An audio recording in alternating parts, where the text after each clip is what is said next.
Hello, everyone, and welcome to NDARC's weekly webinar. My name is Tom Santo Jr., and I'm a postdoc research fellow here at NDARC.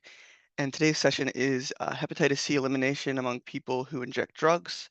Some success, but still a long way to go.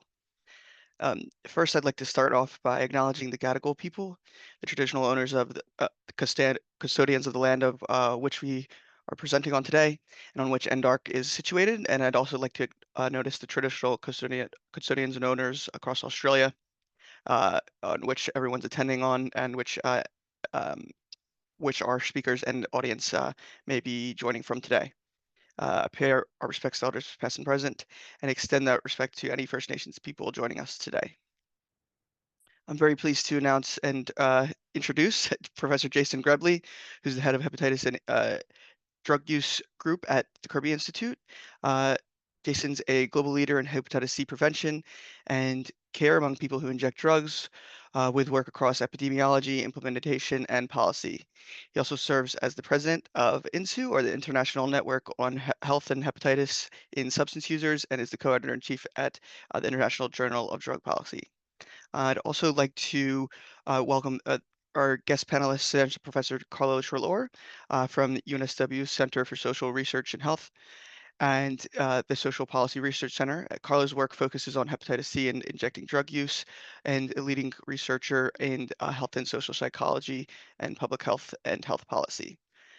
And with that said, and looking forward to the presentation, Jason, the floor is yours, and please turn on your mic and camera when you're ready. Great. Thank you so much, Tom. I really appreciate it. Before I begin, I'd also like to acknowledge the traditional custodians of the lands on which we're all meeting. On the lands of the Gadigal people of the Eora Nation. We're really fortunate that we're able to live and play and work on these lands, and so we're very appreciative of the custodianship. And just also pay my respects to any elders past, present, or emerging that are with us. Tom's already read out the title, so I'll jump right into it. And just thanks for joining, everyone. Here's some of my disclosures. All right, so what are we going to cover today? Lots to go through, but I'd like to sort of consider, why should we consider hepatitis C elimination among people who inject drugs? A little bit about what some of the successful features of Hep C elimination in Australia have been. And then kind of looking a bit outwardly in terms of data from some other countries, and I've tried to keep some of the data more recent, and thinking through what's left and what are some of the remaining challenges if we really are going to get there. All right, so first question, why consider hepatitis C elimination among people who inject drugs? So this is some work that, and just a massive thanks to Louise Degenhardt for her leadership of these global reviews, and all my colleagues at NDARC. This is actually a series of two large systematic reviews. So some work done by Homi Razavi and the Polaris group, essentially demonstrating that we estimate that there's about 57 million people living with HCV globally. Of those, about 5.8 million people are people who have recently injected, and the prevalence of Hep C is about 40%. I think what's striking is that 4 countries actually make up more than 50% of all of the Hep C infections among people who've recently injected drugs globally. So if we're going to have any hope at sort of getting at global elimination, we do really need to focus on China, the United States, Russia, and Brazil. This is some really interesting work that was just recently published by Adelina Artini and colleagues in the labs at gastroenterology and hepatology. And what they did is they tried to estimate the incidence of hepatitis C among people who inject drugs. And they looked at studies prior to 2015 and then also studies after 2015. And I think what you can see here is that we've got quite a lot of data now, although it varies by the different regions. But overall, and it's incredibly heterogeneous, so ranging from an incidence of 3.5 per 100 person years, or 3.5% per year, to as high as 20% per year in the Southeast Asia region. But overall, incidence is about 10 per 100 person years, or 10% per year. They also looked at the number of new annual hepatitis C infections due to injecting drug use. and estimate that overall about 1 million new infections per year are attributed to injecting drug use. Again, maybe not surprisingly from what I just told you, but the largest number of new infections were attributed to injecting drug use were in the United States, India, China, and Russia. And I should be careful. It's not injecting drug use. It's actually, obviously, the sharing of unsterile needles and syringes, which is leading to this transmission. And I think just to note that the highest population size of people who inject drugs is in the United States. So, the larger the population size, sort of driving that Hep C transmission. So I think what's really important is that we have the available tools that we need. We've got good prevention strategies, and we'll go through these in a second. So needle and syringe programs and opioid agonist therapy. We've now got simple means for diagnosis, so point of care testing and dry blood spot testing. And we've also got very effective treatment with cure rates over 95% and very little side effects. And if we combine these tools, we really have what we need to eliminate Hep C as a major public health threat. The first thing I'd like to just sort of revisit, and look, this is probably known to many of the audience, but opioid agonist treatment and opioid agonist treatment combined with NSPR effective prevention interventions for hepatitis C. So this is a systematic review that was done by Lucy Platt and Matt Hickman and colleagues in Addiction in 2018, showing that among people receiving opioid agonist treatment, there's a 50% reduction in risk of HCV transmission. They also looked at OAT, needle and syringe programs, and what they demonstrated is that in settings with high coverage NSP, there's a 71% reduction in risk. So I think it's really important. Obviously, the low coverage was not significant and a lower reduction in risk. So we really need to be achieving high coverage NSP if we're going to be preventing hepatitis C infection. We also know that Hep C therapy is effective in people who inject drugs, even in the real world. So this is a systematic review that was led by Behzad Hajarzadeh in our group in the Lancet Gastroenterology and Hepatology, and essentially looking at Hep C treatment response. And this is looking at people that were receiving methadone or buprenorphine. Overall response of 91% to hepatitis C treatment.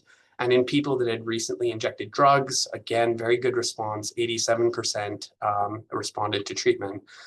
I think what was interesting is we did a meta-regression analysis to look at what study level factors were associated with higher response to therapy. And individual or studies that were clinical trials had a higher response to therapy compared to sort of observational studies, almost a twofold higher. But this was not due to virological failure. The difference was actually due to loss of follow-up. So it's just a matter that people weren't coming back for their cure tests, and that's why they had a lower response.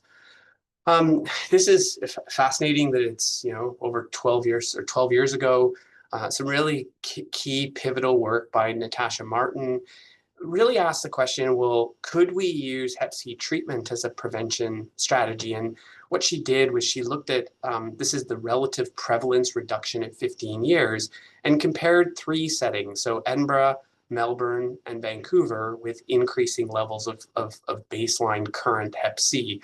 And what they did is they asked the question, well, what would happen if we scaled up Hep C treatment in people who inject drugs? And these aren't crazy numbers, sort of, 1 per 100, so 1% of people treated, 2% per people treated, 4% and 8%. And what they showed is that when you scale up treatment, you get this prevention benefit.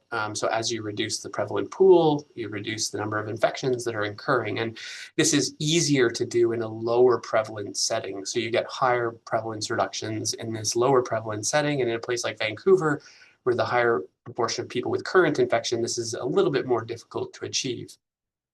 She then went on to do some work with Matt Hickman and Peter Vickerman to essentially try to show the combined prevention benefit if you include treatment as prevention for Hep C, but also include opioid agonist treatment and high coverage needle and syringe programs.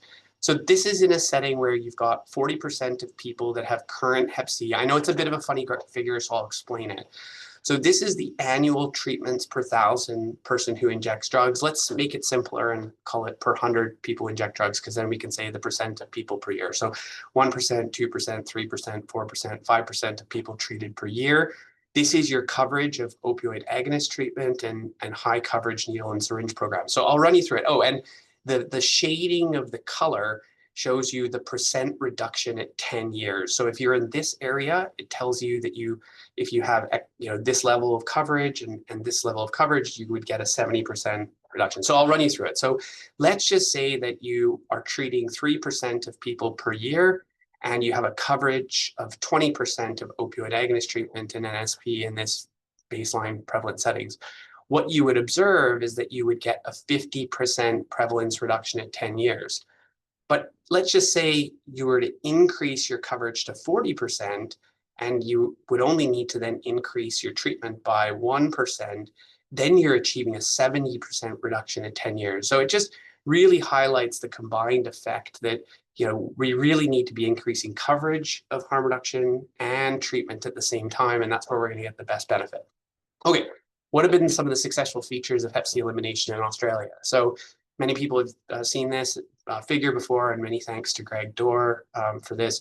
But we had, obviously, this treatments became available in 2016, and we had this massive increase in the number of people receiving treatment, and this is sort of tailed down as over time, but very impressive and sort of globally leading. Back in 2023, it's estimated that about 60 to 65% of the population with current Hep C have been treated.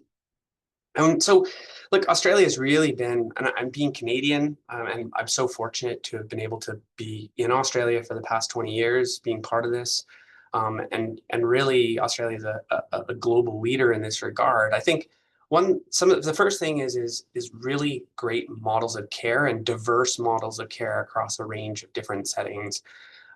Australia is very world leading in how long it's had national strategies for since 2000, currently now going to be in the 6th strategy.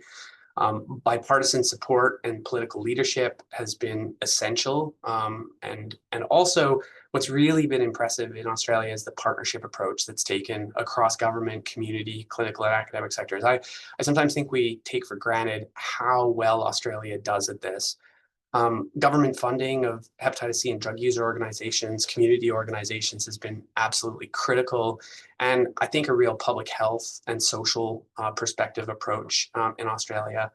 And I think the other thing that's great is the integrated service development with surveillance and research, and so it's been important. The other thing that Australia has sort of been globally leading in is the diverse range of prescribers. In many places, they restricted initial prescribing to specialists. Australia took a very broad approach to enable general practitioners to be able to prescribe. And you can sort of see this here in terms of the large proportion of GPs and nurse practitioners. Also, nurse practitioners are a critical sort of component in our response.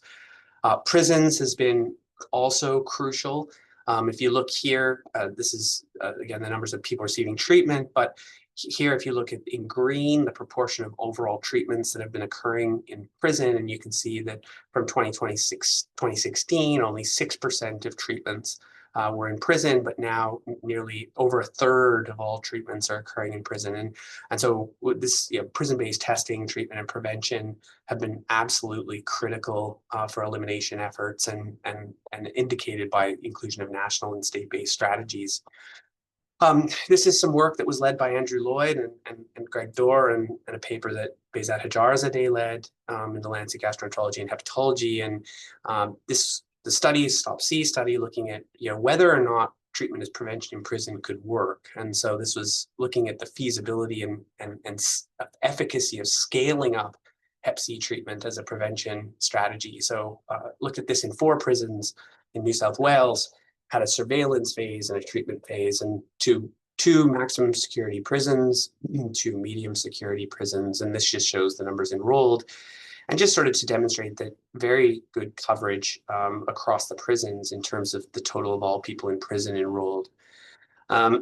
This sort of shows the treatment uptake over time, so this surveillance phase with then HCV treatment provided through the STOP-C study in 2017 with a sort of a rapid scale up. And when you look at the incidence of hepatitis C, which is in the top graph, what you can see is that the incidence decreased from 8.3 per 100 person years down to 4.5 per 100 person years as a result of this increased scale up of treatment.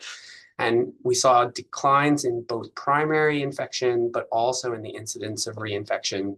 So this was the first global demonstration of HCV treatment as prevention in sort of a real world study in the prisons. Just to show some other data around Hep C elimination among people who inject drugs. So this is a study called Ethos, which recruits people who inject drugs or are receiving opioid agonist treatment at OAT and NSP services across Australia. We're now in our third wave. And we are tracking downward. So in wave one, it's sort of cross-sectional waves of each of snapshots, I guess. So declining from 24% down to 16%. And the most recent data, not published yet, but 9% in wave three. So wave four is ongoing, and we hope to see further declines. Another critical data source has been the Australian Needle and Syringe Program, and massive thanks to Lisa Marr and Jenny Iverson for their leadership of this work. This is looking at the proportion of people that have ever received treatment among those with current infection, and we can see that in 2015, 11% were receiving treatment, and this has now increased to nearly 75% in 2023, and this has been accompanied by a decline in the proportion of people with current Hep C, designated by those that are RNA detectable, so declining from 53% down to 12%, with a bit of a stabilization, but hoping that maybe in 2024 we saw a greater decline. I haven't seen the data yet.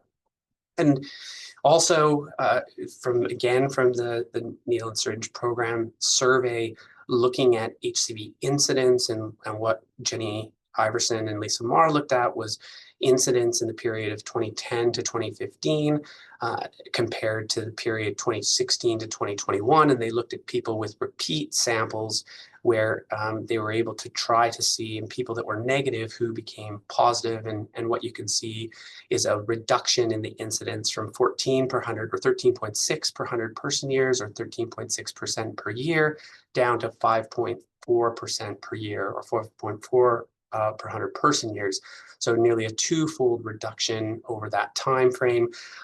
So, and almost a 58% reduction in incidence. I think the important thing to note is that this is in a background of high harm reduction coverage. So at least estimates from various sources suggest very high coverage of needles and syringes per person who injects drugs in Australia, but also high coverage of OAT. So I think a combination of this sort of high coverage of NSP and OAT plus the availability of treatment has helped to drive down incidence among people who inject drugs in Australia.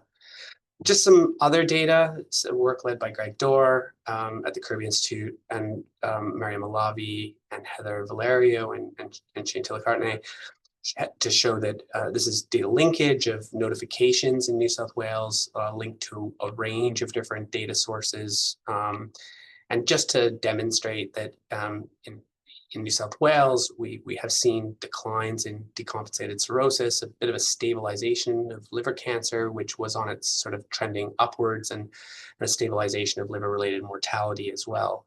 And then within that context, Amy Kwan and Richard Gray have done modeling, sort of looking at the numbers of people living with chronic HCV incidence, and liver-related deaths, and showing that, look, we'll probably, under different sort of scenarios, but we'll really need to get moving if we're going to achieve that sort of incidence target, and we're unlikely to sort of achieve the liver-related death target. All right, so what about elsewhere? We've talked a lot about Australia. The honest thing is that a lot of places don't have as good of data as Australia. Some of the early data came from Iceland, which is interesting. They've got one sort of major hospital, just small population in Iceland, not that much immigration in and out, but this one hospital provides treatment for the majority of people who inject drugs in Iceland, just over 1,000 people. And through some funding from Gilead, started sort of a nationwide elimination project where they scaled up Hep C treatment across the country. And we can sort of see here a decline in prevalence among this population of people who inject drugs attending hospital there, the major drug treatment hospital. This is some data from Georgia.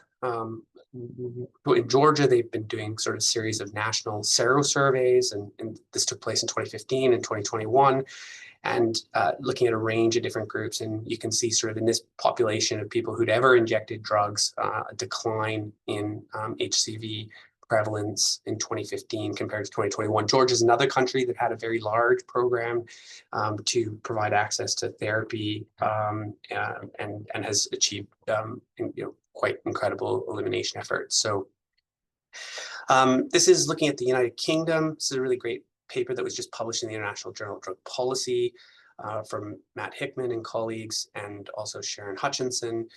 This is looking at the needle and syringe survey from Scotland, and also the unlinked anonymous monitoring program, which is a similar sort of survey in England. They did a really nice analysis. So this is looking at all these different districts within England and Scotland. And the darker the box, so the closer the blue, is the greater the proportion of people who receive treatment. And you can see particular place called Tayside, a region in Scotland, has done very well with its elimination efforts, and also within Glasgow.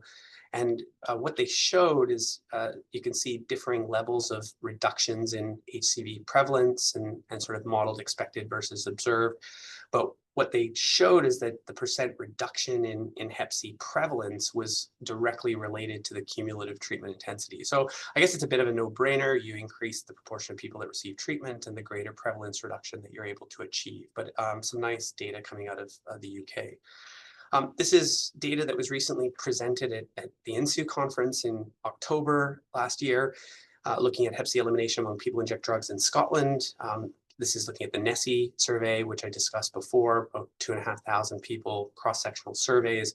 And you can see really impressive declines in this one region in Tayside that I mentioned, so 32% prevalence down to 4%, and not quite as great in the rest of Scotland, but still really fantastic progress. Another study recently from Norway. I don't expect you to look at all of these graphs. I think the thing that I wanted to sort of highlight, first of all, was actually that in 2018, the prevalence among this population prevalence of HCV was 26%, and now in 2021 declined to 14%. And what's interesting, I don't want you to look at every bar, but just to say that in 2018, there was lots of differences in terms of different characteristics of being associated with HCV prevalence in this population. But as you go to 2021, some of these differences have actually started to stabilize, and there's less differences across the population. And actually, recent injecting drug use is the only factor that is predictive of the HCV RNA prevalence. So people who have recently injected drugs had an 18% prevalence as compared to 2% prevalence. So suggesting that over time, we're reducing disparities across subpopulations. Okay, what are some of the remaining challenges? Look, I think this is some data we published a couple of years back, but again, it's really striking that 80% of all Hep C infections among people who inject drugs are from 25 countries. And I mentioned this before, but more than 50% of all infections are from Russia, United States, China, and Brazil. So we really need to do some work in those areas. I don't think we should sort of put this aside, but I think we need to hit it head on. HCV reinfection among people who inject drugs and people receiving OAT will occur. We need to just recognize that it will occur, and we need to be offering retreatment, be testing every 6 months in those with ongoing risk of infection, and be offering retreatment without stigma and without discrimination. But the more quickly that we scale up treatment, the quicker we'll reduce the prevalent pool, and reinfection rates will come down over time. Look, another challenge is that globally, HCV testing and treatment among people who inject drugs still remain low. This is, again, some work led by Behzad Hajarzadeh through the global reviews that Louisa Degenhardt has been leading, and others at NDARC, that was published in Lancet Global Health. Overall, 47% of people who inject drugs from this global review had received any sort of antibody testing. And this ranged from less than 1% to 93%. Treatment uptake ranged wildly from 2% to 89% in Spain, among the 23 countries that had data. But again, the country, treatment uptake, treatment coverage was very low, so less than 25% in 14 countries, moderate 25% to 75% in 8 countries, and then high in 1 country. So, and this being Spain. So I think we do need to get real. If we look at the existing treatment numbers, we're barely keeping pace with the number of new infections globally. This is some data from the Polaris group that was published in the Lancet Gastroenterology and Hepatology in 2022. So as I mentioned, we estimate that there's about 57 million people with current Hep C infection.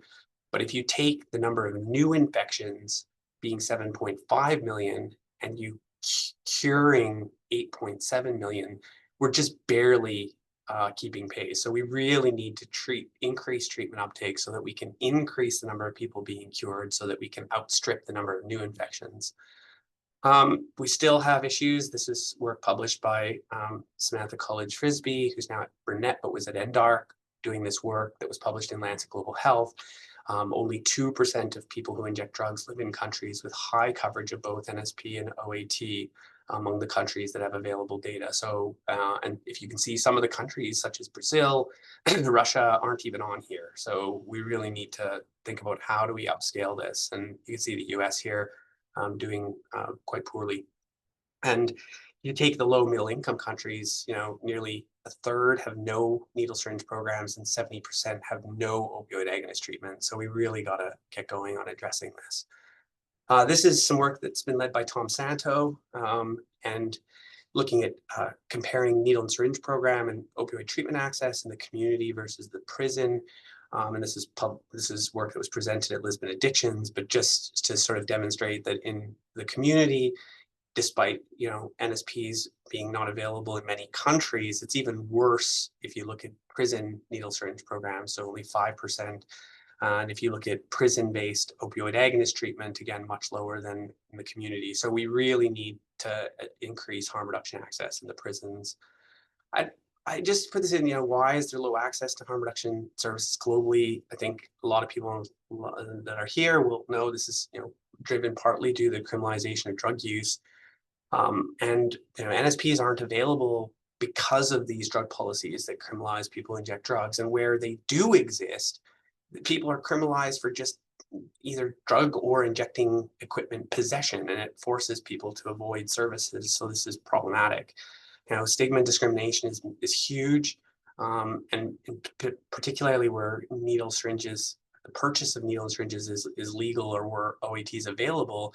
This stigma, discrimination, and disapproval from the community leads people to either not go to services or leads to poor delivery of services. And if we think about OAT, we've got all these other barriers. So suboptimal dosing, mandated daily supervised dosing, your drug screens, reporting of people on OAT to police in some countries. So, it's very problematic. I think another really critical thing is that a lot of countries really lack the political will. And whether this is from conservative views, inadequate funding, and there's oftentimes no mention of harm reduction in the national policy documents. Now, this lack of political will is driven by a lot of things, but I believe that it's partly driven by a lack of high quality data on the effectiveness and cost effectiveness of harm reduction services in that country that allows them to inform their planning, their prioritization, and investment. And I think, look, some of it's also limited by some of the mathematical modeling to date. I feel that we don't include some of the other benefits of OAT, for example. So often the investment cases are driven by the drug-related morbidity, mortality benefits. But what about, the benefits of, HIV prevention, Hep C prevention, recidivism reductions, you name it. There's a range of other things that OAT provides that we're often not considering in some of these models. So I think we're undercooking the potential benefits in terms of the cost savings. All right, so just in summary, I hope I've helped to sort of convey elimination is important because the burden and incidence remains high. And I really feel that we do have all of the available tools to get the job done. Successful features, like we've done many things right, but I think some of the key aspects include community support, well-defined models of care, including in prisons, and really supportive governments. What progress have we made elsewhere and in Australia? I think HCV elimination progress is being made in a range of countries, and we're starting to see equity across subpopulations, which is great. And look, there's still a lot of challenges, and I think we need to get real. We're already in 2025. We're a long ways off the 2030 elimination targets, but I don't think it means that we should be discouraged. I just think that we need to push harder for change. So with that in mind, massive thanks to people I borrowed slides, data, talked about, massive thanks to my collaborations with everybody at NDARC. It's a pleasure working with everyone, to national collaborators, international collaborators, funders, other collaborators. Lots and lots of people contribute to lots of stuff we do. I do want to put a little plug in for the INHSU conference, which is in Cape Town in October. So hope to see people there. And I'm just going to leave you with a video because I think it really highlights how some of the challenges in a place like South Africa that people are facing on the ground. So enjoy.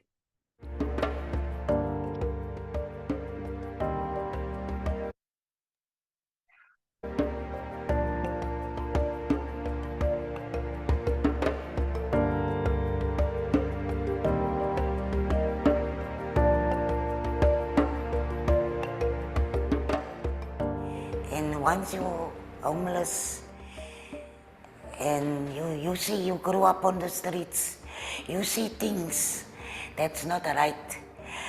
You need help, but there's no help. I got assaulted by the neighborhood watch about last week. They damaged the right side of my brain. I got a fit the day after that. The most challenge that I'm facing is how people treat us, especially we women that are using drugs, is that the stigma that we get from our communities. And it was very hard also seeing my child in the street. If I've got 10 rand, I throw 10 rand on the street so we come running. And in the taxi, they were asking why. I told them it's my son. It was very, very painful for me. I was on and off the streets in shelters almost 30 years. As people use drugs, we are marginalized a lot of the time because of what we choose to put in our bodies. During the 2016 year, we had tests again. What happened is they told me I'm duly infected. I've got hepatitis C and HIV. People who come from very vulnerable population groupings could be considered as denizens. They don't have full citizenship in this country. They don't have full access to healthcare services because they're not seen as eligible almost for the rights that other people have. And I think we have to talk about the elephant in the room. And the elephant in the room is probably stigma.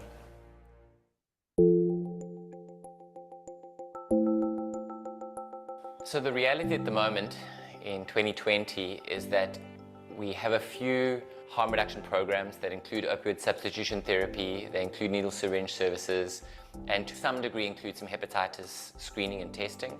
But they're only in very few major metropolitan areas. And even in those cities where we do have those services, there's great further room for integration, and all of them have concerns to threats of sustainability. Substance users did not have access to the services that we are providing. The only thing they knew was rehab, and the success rate, especially when it comes to heroin, was very low. We actually give all the information and they decide, they set their own goals, and it's our job to help them reach those goals. What I normally do on a daily basis when I come out in the field giving out needles, the needle syringe program, and I also do behavior change interventions. When we normally give out the needles, we'd normally tell people about safer injecting. The harm reduction program is so important. It helps us a lot not to spread HIV and hepatitis. I would say my health is important. I've come across so many risky challenges, especially with needles. I know that each and every fix I get, I must use a new needle.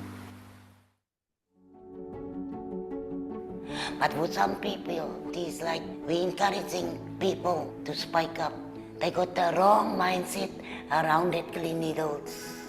And the reason TB HIV is giving that clean needle is try to stop spreading Hep C, AIDS.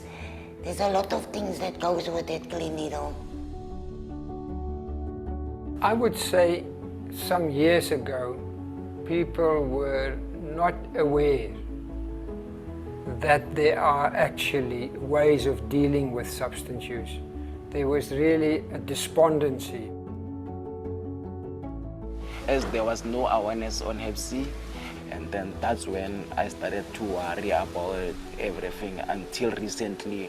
Kuketsu for me is quite inspiring in the way that he's persisted in educating even before we had access to treatment. It started in January, and then I was patient 0. I'm the first patient in the project. I believe that a positive outcome for him will really be a new chapter in his life. Being treated with hepatitis C and being cleared of it has given me just so much hope. Absolutely, so much hope in life. I think for someone like Jennifer, what is important is that one doesn't see this through the lens of just some sort of a medical model. It's a treatment, harm reduction, and social support combination. And what makes me proud of Jenny is she's in the cleanup. She's earning a little money, but from that money, she uses it wisely. She's paying a shelter fees. I've overcome all these challenges. I've overcome living on the streets. I got myself off the streets. I found myself a job. I started running again. I overcame the HIV threat. Now finally I'm going to go overcome the Hep C threat. There is nothing that I cannot do.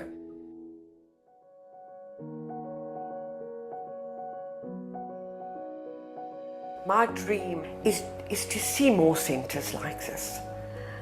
One on every corner. Because it's working. And I am a product to show that it does work. I believe we are sitting at a juncture in South Africa, and unless you actually realize that if you don't climb in now, the longer you sit on your hands and do nothing, it only becomes a bigger problem. We learned the hard way with HIV. I think OST or harm reduction services must be part of the essential list of medicines so that we can get cheaper methadone. You know, if we're wanting to create a space of less harm for people who use drugs, it's really in the sort of space of ideology that we need to be working. Then we get a critical shift in understanding who people who use drugs are. And so caring means understanding the humanity of people who we've kicked aside onto the streets and into the prisons. We know what the problems are, and we have the solutions to start overcoming these challenges. What we need is societal support and political action now.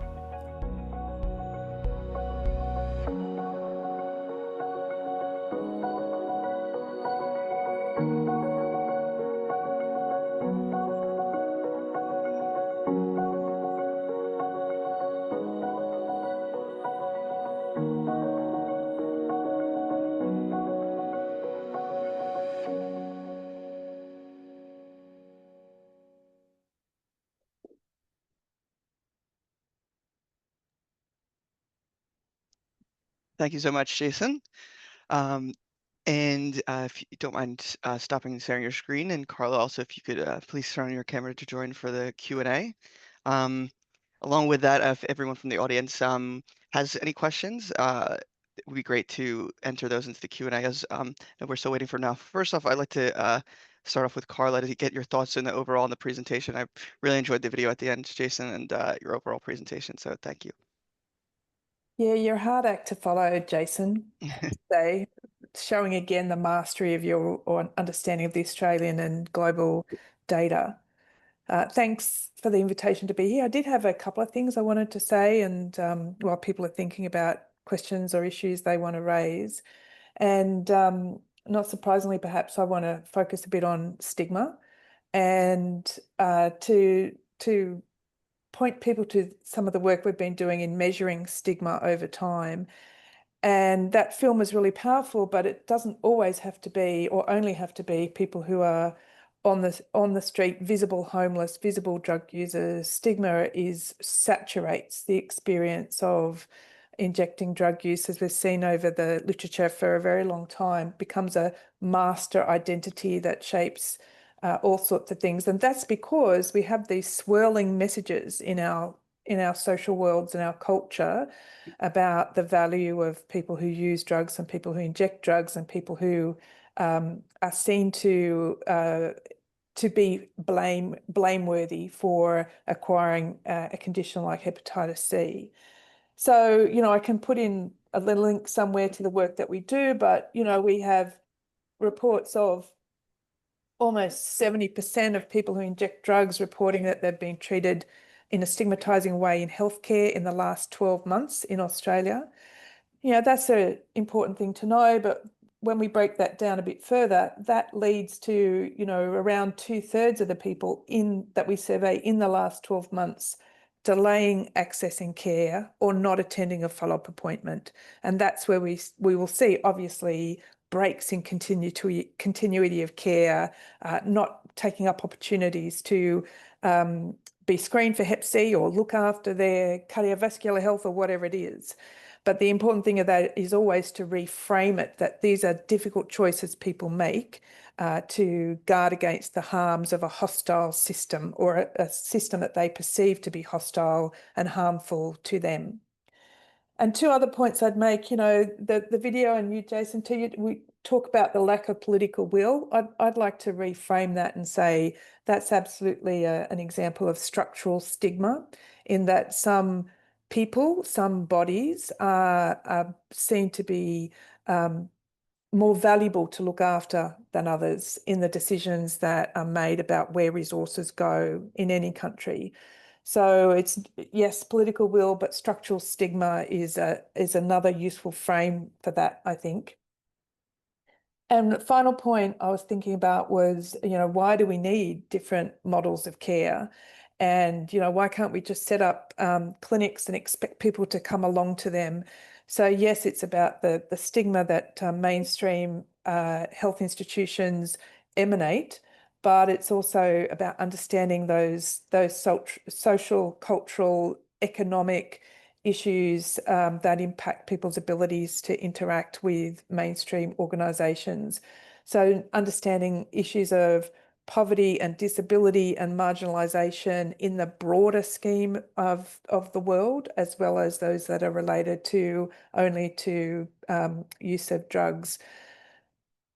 Some thoughts there to really bring stigma up as a key issue for achieving elimination targets by 2030, both at the individual level and way up to that political level of who's deemed worthy to invest in a societal way. Thank you, Carla. I guess I'll start off with a question before we get some from the audience. But in regards to the structural stigma, and we have a long time ago, the Mandela rules were signed up to by a number of countries in terms of setting a minimum standard for what people in prison are supposed to have access to, the same healthcare as the community. And I guess how we can make any sort of progress in that way in spreading those services to people who are in prison, because we know that once we start to cut off people from services that they are accessing in the community, or maybe they're not even accessing them in the community, that it makes everything so much more difficult. And how I guess your thoughts on that and how we can make some progress in that area, and then also just Jason as well, if you had any thoughts there too, and the importance of expanding services to prisons. Do you want to start, Jason?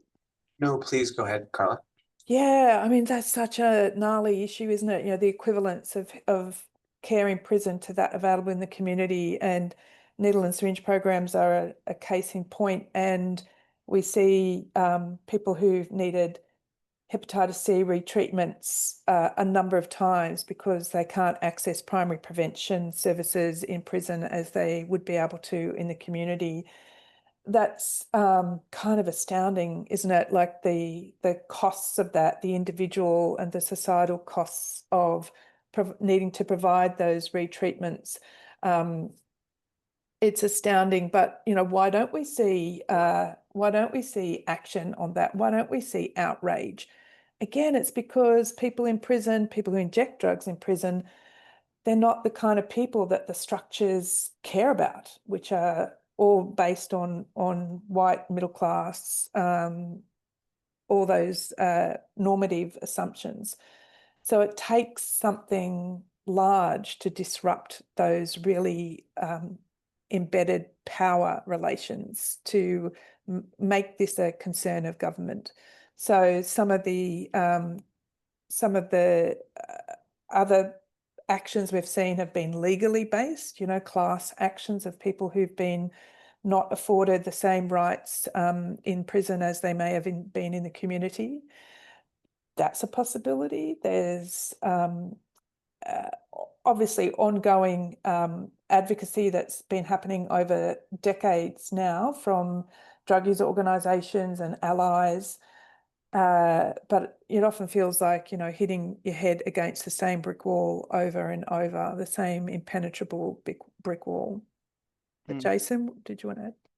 Look, I think it's really interesting. Look, Lise Lafferty has been doing some really interesting stuff in Canada around this with Nadine Confley and a couple of others, and Rick Ortiz. And I think, they've been interviewing, correctional officers that are, and also other sort of prison personnel that are involved in delivering the needle syringe program services in Canada, which is actually not really being delivered optimally, mainly about how the program is set up. But my point in saying that is that I think we need to be speaking to those officers, and we need to be speaking to the unions, and we need to be understanding, what could it look like what would be acceptable. And I think we need to do a better job at engaging in a productive discussion with those people about what could be possible. And I almost, I almost wonder, there's some amazing programs in places like Moldova.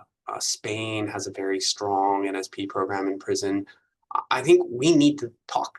We need those correctional officers who are there and are accepting of that almost to speak to their peers. What are those labor unions in those countries, and how is it framed, and why is it acceptable in those places? And so I think we need to understand where it's being done successfully. Why is it being done successfully there? And then how can we translate some of that here? But also maybe my question goes to Carla around, what are things that we could be doing to change the views of policymakers and the general public? Like I almost wonder, and I know, Carla, you'll probably, because you're a little bit across some of the work, well, not a little bit, a lot across this work that's been going on. Do we need to engage with our colleagues in social marketing to understand better about how do we position this stuff? How do we position this to policymakers? What do policymakers want to hear? What is the arguments? And it's going to vary country by country. In one country, it may be an HIV argument that helps to win the hearts of the policymakers because that's the priority problem of the day, and understanding that if they can reduce transmission by increasing access to NSP and OAT, it works. But that's not going to maybe work in another setting. So I don't know. What are your thoughts, Carla, around where you've been thinking about taking some of this work? Yeah, I'm going to channel the words of Alex Wodak from a long, long time ago, who said, policy in drug use just seems to be evidence proof. You chuck so much evidence at policy for issues around injecting drug use and nothing seems to change. So, I think what we need are multiple strategies. So it might be, who are we ever going to win the hearts of politicians about caring for people who use drugs, like particularly in conservative governments or conservative regimes? what else could we do? You know, appeal to a decision maker's sense of legacy. They could be the ones that end HIV or hepatitis C in their jurisdiction. Make it about them. The legal issues and structures that are available to us, the social marketing, I don't know, getting labour unions involved. Sometimes that's really important. You know, that some labour unions have an amazing ethos of equity and supporting everybody. Some not so much. Like, I think it's a real deep horses for courses when we get to how to make real change. Evidence is part of it, but all these other strategies, which might come about just by chance because we have a government in one place that the window is open for them on some issues, but not others.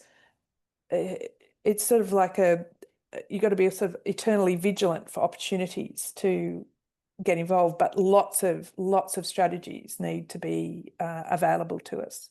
But what, like, I'm just sort of wondering, you know, you hear so many instances in so many different countries where it was like a community member or a personal story, or someone's sort of got up and spoke out in Parliament, and that was the minute that something changed. You hear a lot of stories about that.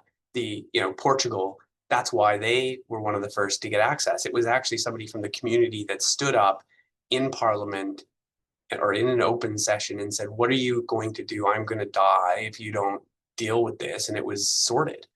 So, you know, I wonder, you know, again, I'm not, obviously the community is doing an amazing job, both the drug user and the viral hepatitis orgs, but yeah, I don't know those personal stories, and they do an amazing job at getting those out. But is that what's needed to get? And that's why I showed the video. You know, it always gets me a bit choked up. Each time I watch it, it's quite impactful for me. But those stories of people matter so much. They matter because, you know, you're a regular human being with empathy. You know, imagine that person's getting up and delivering that I'm going to die if you don't do something to some of our own conservative parliaments in the past. Okay, well, you made your own bed, you've got to lie in it, right? So you have to understand who you're talking to and what kinds of persuasion is going to work with them. And sometimes those, like, I totally believe in the power of personal connection, but you have to get the audience right too, and the context. So you do have a question here from Alejandro about how much money, and I don't know if we could put an exact dollar amount on that, I'm sure, but how much money we would need to lobby the government to keep in mind people of priority populations. I don't know if that goes along, in part was answered in some way in getting the right audience by you, Carla. And yeah, I don't know if there's any thoughts there in terms of cost, but I think one thing is to show, Jason, like you mentioned before, in cost effectiveness of some of these programs, which we have shown in some ways, but I don't know if there's any other thoughts there. I mean, it's absolutely critical, Tom. I just don't think that we do a good enough job of integrating health economics into the work that we do. And I think we're totally underselling the potential benefits when we're only looking at one impact, such as drug-related mortality and OAT. So all of the other health benefits that are derived just generally aren't costed. And I think we're under costing these benefits by quite a lot. So I think we need to, and I think for the researchers that are on the kind of like the seminar, we need to be thinking about better implementing health economists into the work that we do. And, you know, Carla's had some fantastic ideas around even, you know, stigma and understanding costs associated with stigma. Well, what would that, you know, and so there's lots of stuff that I think we can be doing, but we need to do a better job at speaking government talk, and they need to hear what is it going to cost them and what are they going to save by doing something. And I know there's lots of people. Nick Scott's been doing some great work in the HIV and Hep C space on that. And so I think, yeah, we just need more of that kind of work, I think. And I think spending money on the people who can tell the stories. So Jason mentioned we drug use organisations, and it's fantastic. They are funded. They're an amazing resource and need to be funded. And I saw media this week about strip searches at music festivals, and some of the commentary was, what a waste of money. So the opportunity costs of spending money on ridiculous strategies that bring harm to people and don't do what they're supposed to do. So who can we ally with to say, actually, we don't want to spend your money on drug sniffer dogs and strip searches at music festivals. We want you to do work in reducing domestic violence, or better supporting police to respond to domestic violence, or appropriate responses to mental health crises or something. So, you know, finding those allies where we can say, don't spend money here, we need it over there. Totally agree. Another question from Amber before we end off just talking about Jason's point in regards to speaking with officers in Australian prisons, as they could potentially be part of the people who are, I don't want to say blocking, but yeah, blocking efforts in towards NSPs in prisons. And I guess talking, I guess, more generally about prisons and getting more services there. One thing that I like to mention that is a fact that a lot of people don't know is that people lose their Medicare when they go to prison, and it completely changes the system in which they've received services, and then how the impacts of that on continuity of care. But I guess again, if we wanted to talk about to end off the impact potentially of how we may change things in regards to prison health services. I think we need to talk. I think we need to do more talking to the correctional officers and the, because I think some of the converse and bringing people together to have some of these discussions. And I know lots of people have tried. I'm not trying to say that this is some brand new idea. You know, Mark Stuve and Alison Ritter and a lot of people are working in this space. So, but I think we just need more of it. And I think the continued dialogue will just help to continue to drive the conversation forward. We need to involve the unions. They can't not be involved in the discussion. They're going to just push back. So involve them in the discussions. But I think getting the guards from different countries where it has been successful, and prison officers from other countries to explain how they did it. And and Amber says maybe a field trip for Australian prison officers to Spain with some work. I mean, I think that happened. I think those things help. Those missions where you take people to go see how something works in another country, they really make a difference. Sorry, Carla. Yeah, that happened 20 years ago, perhaps, with Michael Levy's efforts to get get a prison NSP in ACT, and you know, didn't work. Close, didn't work. Maybe the window's open again, or the door's wedged open a bit to try something new. Like, it's just having that resilience to keep trying stuff and keep fighting the good fight. And at the end of the day, when you do get these things implemented, there's Carlo, your work on stigma, people that do use the services, then they can become targeted and things like that. So if you don't get people on board, like you said, Jason, then the implementation too, at the end of the day, may not go so well. So I think, thank you both for your time, and Jason for a wonderful presentation. And I think we'll end there given the time, but thanks everyone for attending as well. And look forward to speaking again soon, but thank you. Thank you. Thanks, everyone. And thanks, Carla. I really appreciate it. And thanks, Tom. Bye, guys. Bye-bye.